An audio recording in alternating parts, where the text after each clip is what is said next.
Video में हम लोग सीखेंगे to find number of shares, यानी कि नंबर ऑफ़ शेयर्स को किस तरह से फाइंड किया जाता है।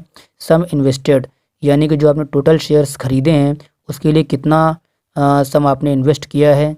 इनकम, जिसे हम रिटर्न और प्रॉफिट भी कहते हैं। Return percent and rate of dividend and some formula. इसलिए हमारा शेयर्स एंड डिविडेंड पार्ट 2 आप लोग ज़रूर देखिए।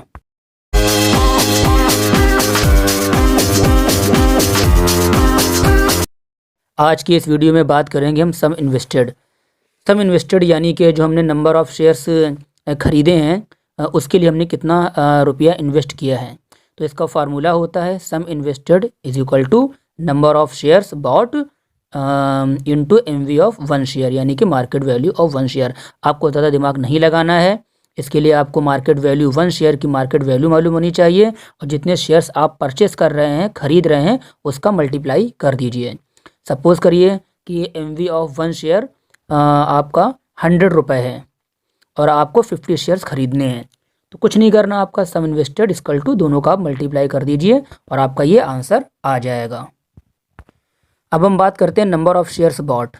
अगर आपको ये निकालना है कि कितने शेयर्स आपने ख़रीदे हैं तो इसका फार्मूला हमारे पास है number of shares bought is equal to sum invested upon M V of one share, यानी कि जो ऊपर फार्मूला मैंने बताया था अभी उसी से वहाँ से हमने नंबर ऑफ़ शेयर्स को अलग कर लिया है। तो हमारा फार्मूला बन गया ये number of shares bought equal to sum invested upon M V of one share, यानी कि जितना रुपया आपने इन्वेस्ट किया है, ठीक है, उसमें जो प्राइस है, जो मार्केट वैल्यू है वन शेयर की, उससे सिर्फ डिवाइड कर देना है बस। सपोज़ करिए कि 10,000 रुपीज़ आपने इन्वेस्ट किए, है ना, और जो वन शेयर था वो आपका 100 रुपये था। तो क्या करें हम, सम इन्वेस्टेड ऊपर रखा जाएगा और डिनोमिनेटर में जो M V of one share वो नीचे रखा जाएगा और हम इसे डिवाइड कर देंगे। तो ये हमारा आंसर आ गया। देखिए, इसी तरह से अगर हमको टोटल डिविडेंड पता है और डिविडेंड ऑन वन शेयर पता है तो भी हम डिवाइड करके नंबर ऑफ़ शेयर्स फाइंड कर सकते हैं।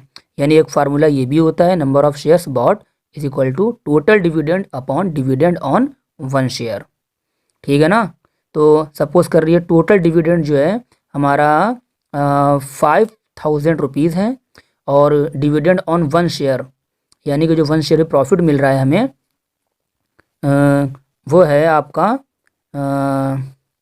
10 रुपीज़। ठीक, उठा के डिवाइड कर दीजिए तो नंबर ऑफ़ शेयर्स आपका आ जाएगा।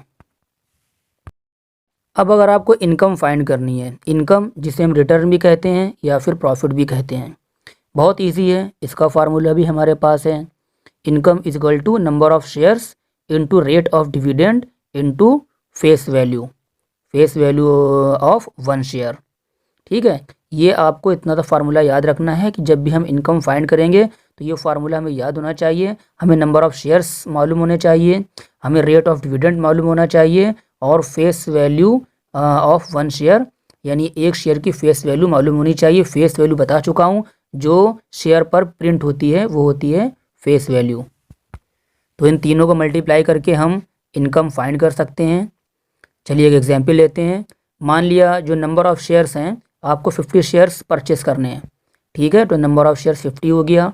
रेट ऑफ डिविडेंड आपको दे रहा है 12%, है ना, और आपको जो ये आपको एफ वी जो दे रहा है यानी फेस वैल्यू दे रहा है वन शेयर की, ये आपको दे रहा है 100 रुपीज़।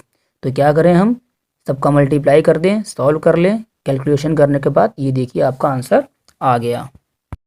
अब देखिए हम बात करते हैं रिटर्न परसेंट की।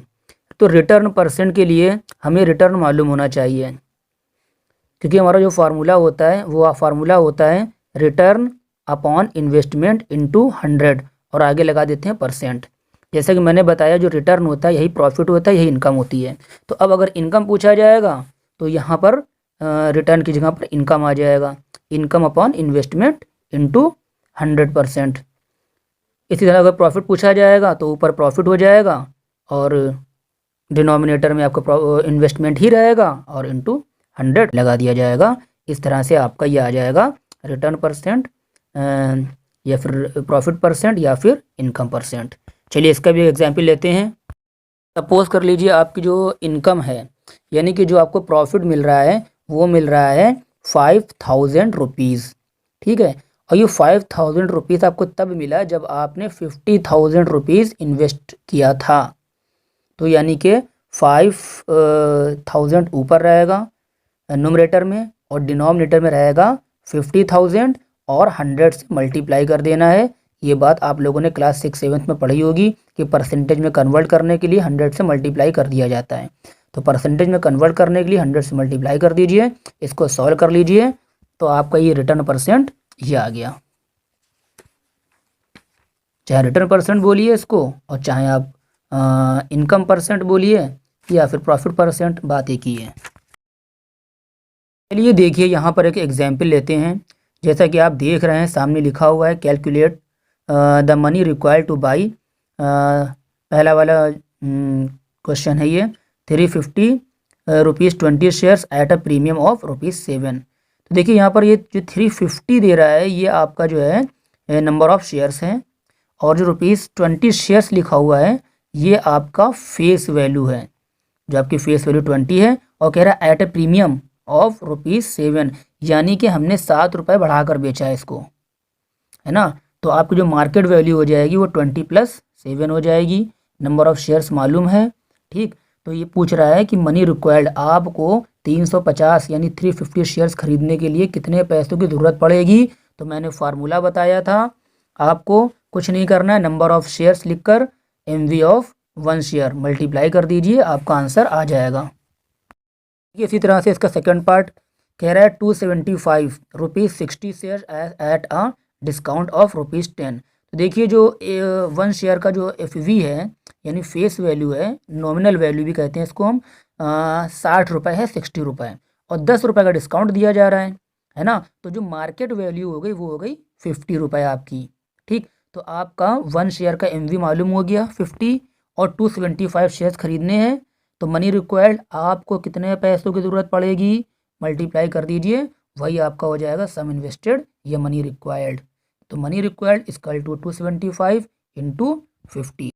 इसी तरह से इसमें जो है इसका थर्ड पार्ट लिखा हुआ है बाई 50, यानी कि 50 शेयर्स खरीदने हैं और ₹75 शेयर्स, जो 1 शेयर की नॉमिनल वैल्यू है, फेस वैल्यू है, रजिस्टर्ड वैल्यू 75 रुपीज़ है ना।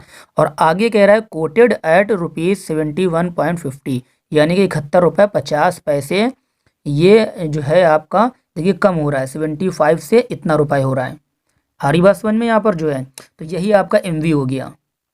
कोटेड ऐड का मतलब होता है MV मार्केट वैल्यू। तो यहाँ पर 75 से कोई भी मतलब नहीं है, क्योंकि आप जो मल्टीप्लाई करते हैं नंबर ऑफ़ शेयर्स में वो 1 MV का किया जाता है मार्केट वैल्यू। तो आपको नंबर ऑफ़ शेयर्स भी मालूम है 50 है, और price of 1 MV of 1 share भी आपको मालूम है, दोनों का मल्टीप्लाई कर दीजिए, आपका आंसर आ जाएगा। आज की वीडियो में बस इतना ही, और नेक्स्ट वीडियो में हम लोग कुछ और एग्जाम्पल लेंगे और एक्सरसाइज को सॉल्व करने की कोशिश करेंगे। तो हमारे जो इसका थर्ड पार्ट है शेयर्स एंड डिविडेंड का, उस पार्ट को आप लोग ज़रूर देखिएगा।